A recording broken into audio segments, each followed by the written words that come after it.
Check करो आगे live.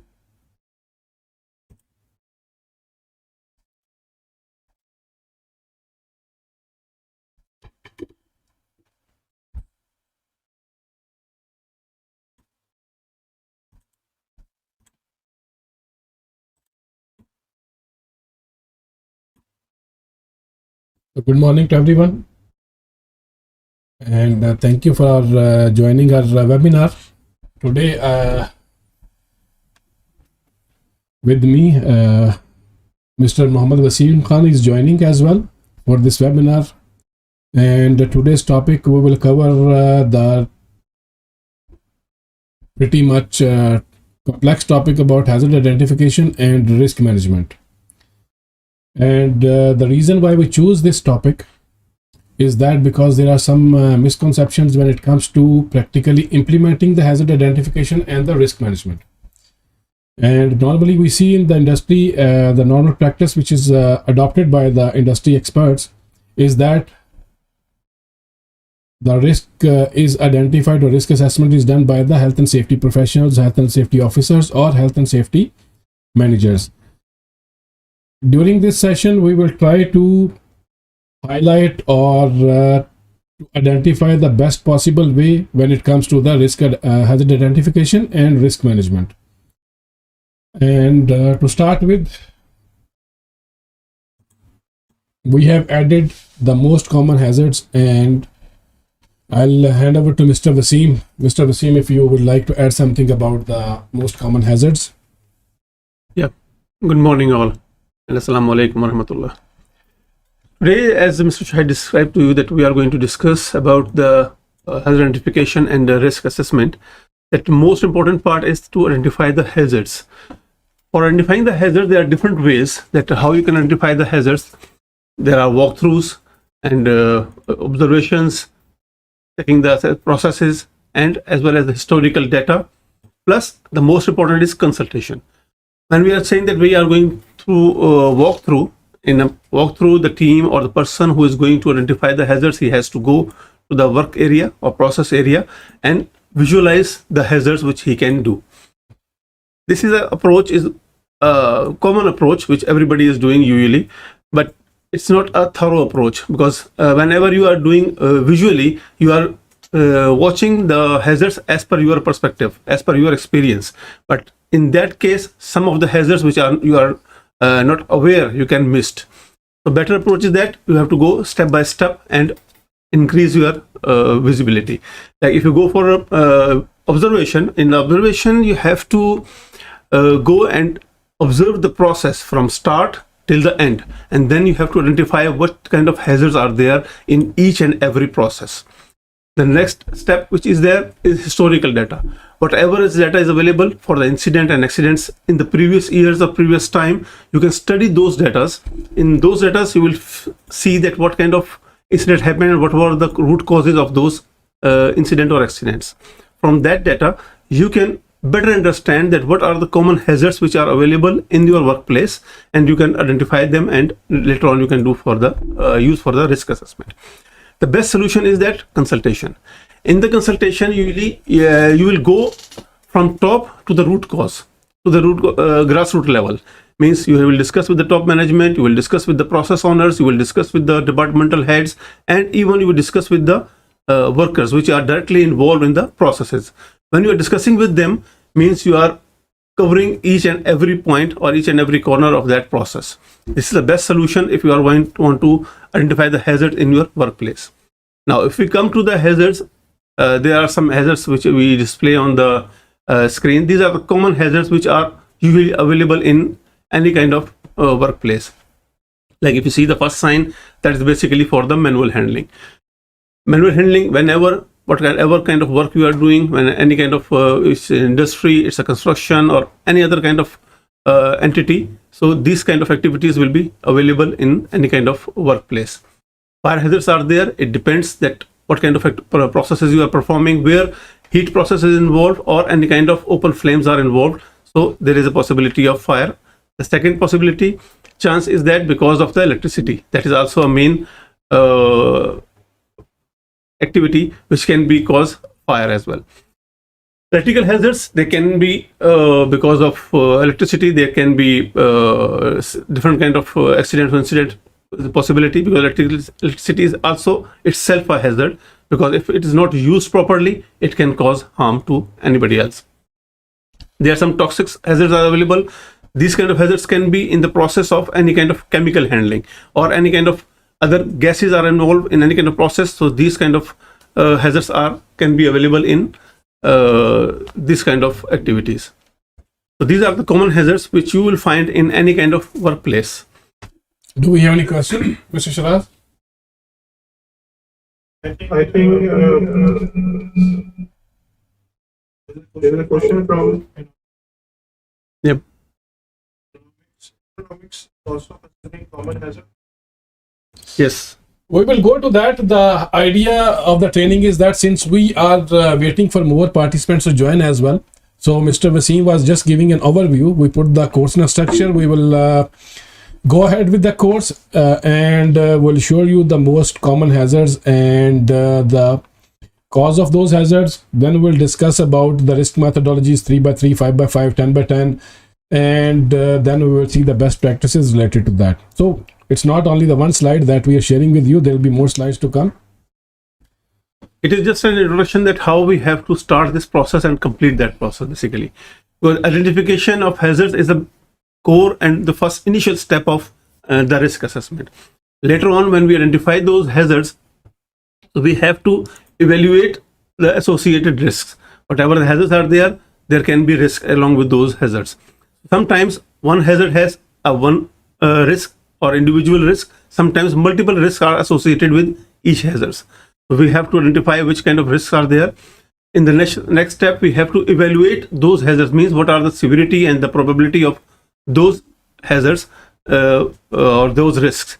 When we are saying probability, most of the people, maybe sometimes they are not understanding what is the meaning of probability. Probability means the chance of occurrence, that how many times it can be occurs or you can be involved in any kind of incident or accident.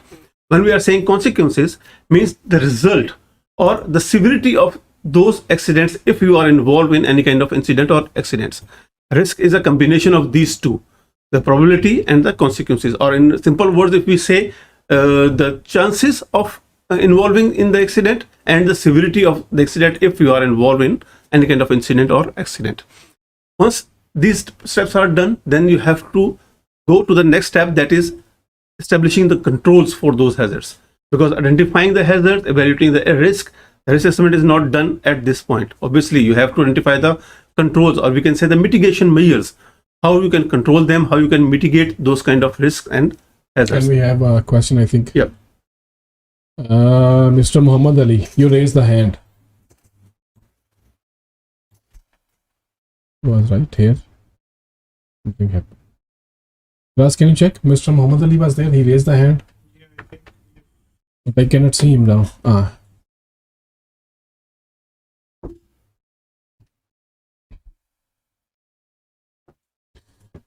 Gentlemen, please, if you're raising the hand, just keep it raised so that we can identify your name and then surely allow you to talk, so that we can ensure your participation as well.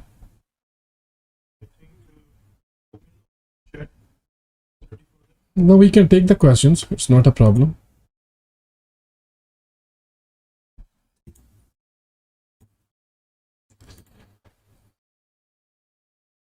So we can move on. So no questions? So Okay. start with that session. We have already put some terms and definitions which we need to understand. The first one is about hazard. What is a hazard? So as per the ISO guidelines or international terms and definitions, we put the definition as source, situation, or act with potential to cause injury or ill health. Now, normally when it comes to the health and safety professionals, they feel like health and safety is all about injuries. They usually exclude the part of ill health.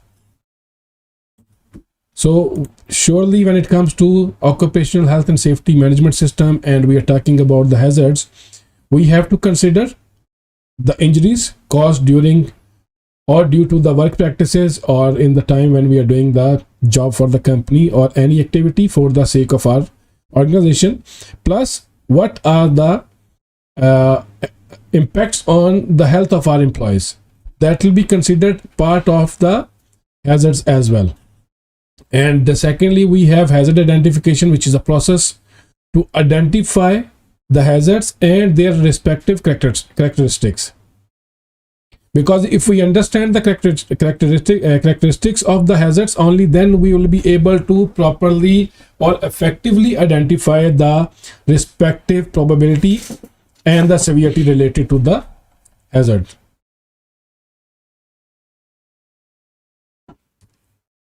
And then we have purpose of hazard identification. Why we do the hazard identification is basically help us or enables us in the second step or third step to identify the risk associated with each hazard. If, as I said earlier, that most common problem in the industry is that people put the responsibility or liability of this whole process of risk assessment on the health and safety professionals.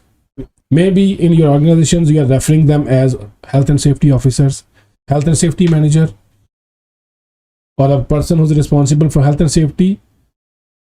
Somehow, other employees or members of the organization start thinking when it comes to hazard identification and risk management, it's his sole responsibility. He is the one who will identify risk for all activities or risk associated with the product or the services of the organization, which is the entire wrong approach.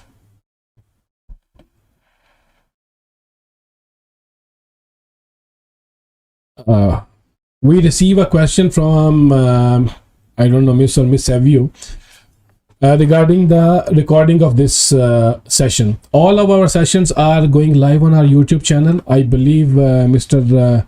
Shiraz had already put the link for the YouTube channel. You guys can visit the link. You can subscribe to our channel. You'll find the link for this training, and we each week we do a live session, and plus there is an interview recorded from the industry experts that are available on our YouTube channel. So all of that is available there. Even this session is going live right now on the YouTube as well. And we always appreciate for the participants to like and subscribe to our channel. And surely when it comes to like and share of the videos that are going live, we nominate few people for the free certifications as well. So people are attending the training. Obviously after the training, they will receive emails from our side who will be nominated, who shared and like or subscribe to our channel. Few of them will be nominated. We take 20% of the whole number of participants and award them with the free certificates for each training. So if you subscribe to our channel, and you can watch all the videos there and like the videos and share the videos, so other people can get benefit from there as well. Can I add up something here? 1 second, let me complete that and I'll give you the floor. So there you have a chance to win a free certificate, and at the same time answering your question, the recordings are available there for the session. Yeah, Mr. Mohammed. Actually, why we are saying you all this, because one benefit is there that you will get certificate as well, but the core purpose is there that once you share this kind of links, so you are spreading the information, you're spreading the awareness, which is more important. Our purpose is to present all these things are here to spread awareness so that people can be aware, because root cause people like the safety officers or the local workers, they are having less chances to get aware frequently. So if you are sharing this kind of knowledge with everybody, because now everybody has smartphone, they can access anywhere. So if they are having this kind of links, they can share, they can see, they can watch again and again, so their knowledge will be increased and they can protect themselves and other people as well along who are working along with them. This is the basic purpose of our this kind of trainings and sessions. And the most important purpose, to make your customers. I'll add that. When nobody does there's no free lunches in the world. So what we are trying to gain more traffic on our side, and obviously if you get interested in our services, you can surely get approached to our account managers and our customer service team. Surely they'll address your requirements. Okay. So we'll move to the last definition that we put here in this slide, that is about risk. So risk is basically an effect of uncertainty, And how we assess the risk is basically, it's a normal way. People take it the probability and multiply with the severity of the hazard, and we get a risk value. That's a normal practice. When it comes to the identification of risk value, we use probability multiplied by severity. At the same time, if you want to go more in that, what you can do is you can consider probability, you can consider the severity, plus you can consider that as well the frequency. When I say frequency, that means you can refer to the past history of the organization as well. For a certain type of hazard, what was the impact or how the organization is having past data available to that. Maybe it's very much probable in other industry types, or maybe similar industry where you are working in, but you don't have past incidents related to that kind of hazard.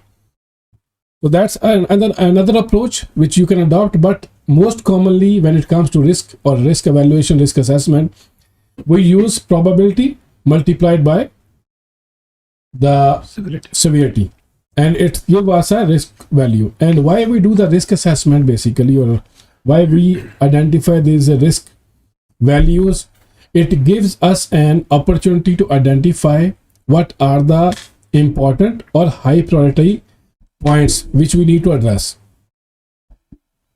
Any hazard which is coming up with the high risk value is to be considered as an prioritized point, because for that we have to immediately have some kind of controls in place.